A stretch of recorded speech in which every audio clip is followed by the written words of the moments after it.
Bonsoir, on est en fin de journée, journée bien remplie, mais on va prendre le temps quand même de vous préparer, de vous montrer une recette de vin de noix, comme faisait ma grand-mère. Alors, les ingrédients, d'abord le beau récipient à une Marie-Jeanne.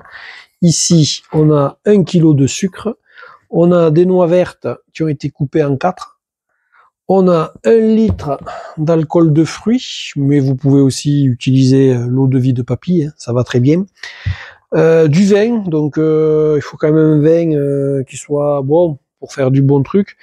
Cabernet Sauvignon, ça va bien se passer. On a aussi une gousse de vanille coupée en deux et des clous de girofle. Et demain, je vais rajouter un bâtonnet de cannelle. J'en avais plus, je pensais en avoir et j'en avais plus, donc je le rajouterai demain.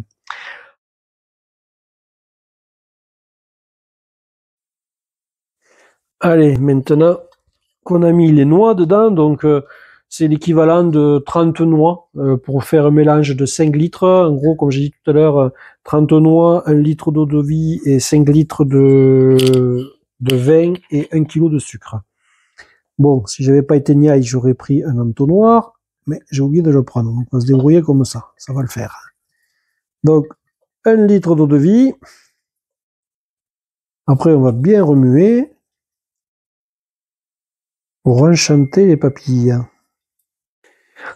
Alors, l'eau de vie a été mise dans la dame Marie-Jeanne et on remue bien pour bien faire tout mélanger. Et là, on commence à mettre le premier litre de vin rouge. Bon, avec l'entonnoir, hein, c'est bien plus commode, on va plus vite quand même hein, que tout à l'heure.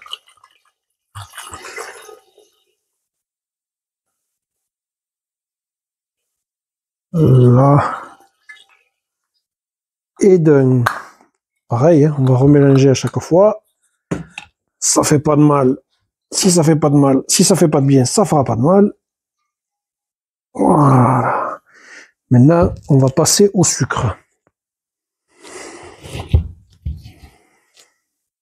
On va tester, espérant que ça se bouche pas. Mais oui, c'est magnifique, ça marche.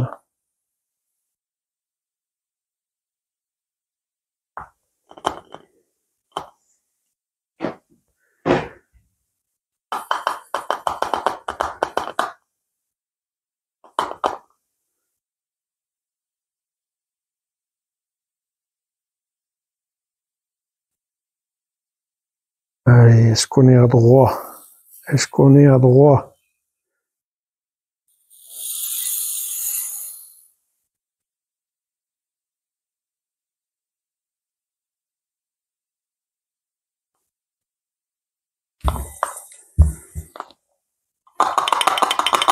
Je remélange encore un peu.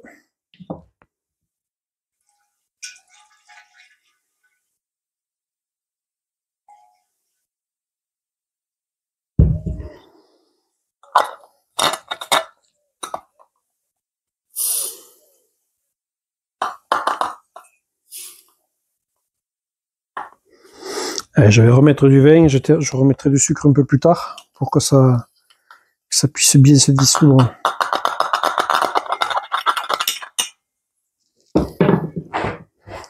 On va tirer le vin.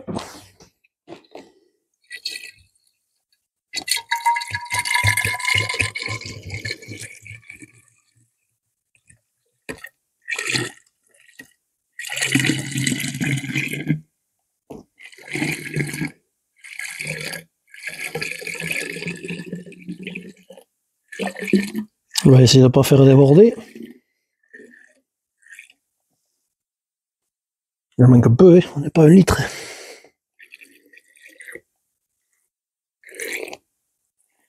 Là, on est pas mal. Et on repart.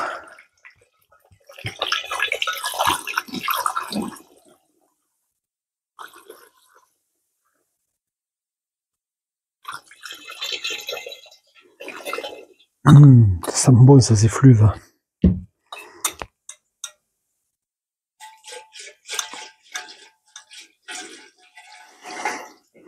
Alors, il paraît qu'il y en a qui arrivent à prendre des cuites en reniflant les odeurs. Bon, ils n'ont peut-être pas grandi à la campagne, ou alors ils sont peut-être des malades. Mais... moi, je trouve que ça sent bon. On est pas mal.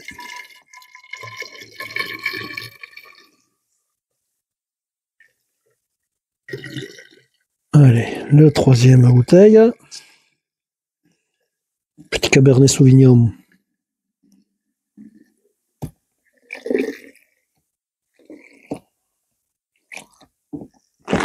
Et hop là.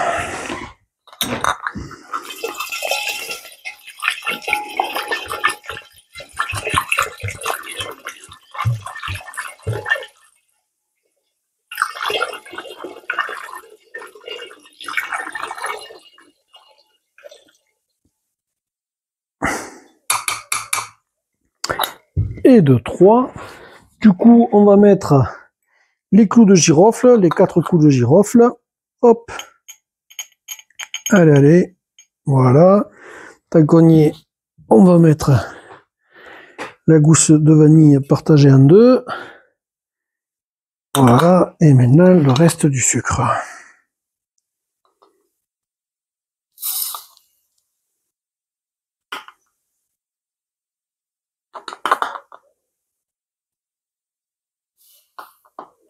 Ouais. Ouais, presque 2 entonnoirs. Du sucre, alors que c'est humide, ça colle un peu. Allez.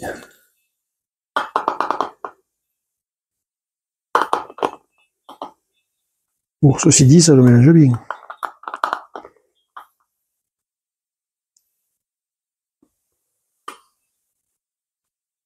On arrive à la fin du sucre.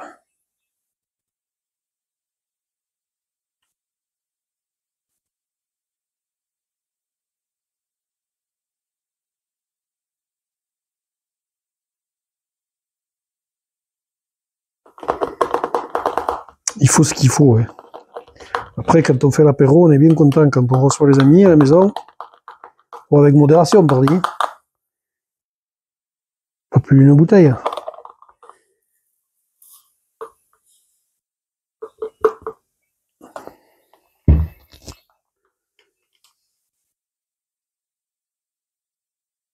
Allez, je vais rajouter les 2 bouteilles qui manquent et on vous reprend après pour le fermage de la Marie-Jeanne. Donc, on a rajouté les 2 litres de vin qui manquaient. Maintenant, on va mettre en place le bouchon et le scellement. Et on va bien tout mélanger pour que le sucre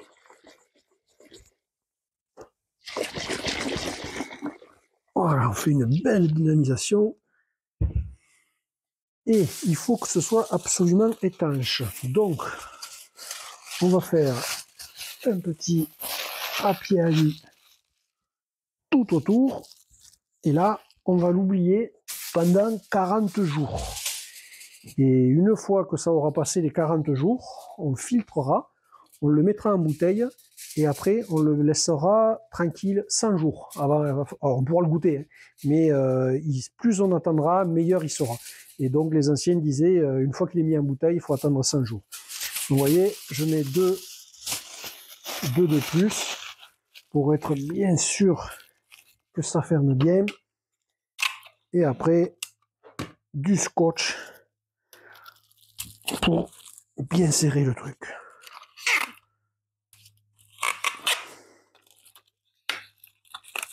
Voilà.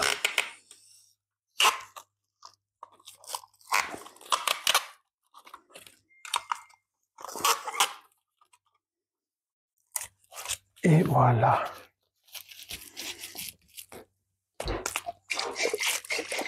Et là, on n'hésite pas. Et voilà. On le laisse au frais, hein. On le met pas au soleil, on le laisse dans une cave ou à la cuisine, un endroit à l'ombre et pas chauffé. Au plaisir de vous revoir.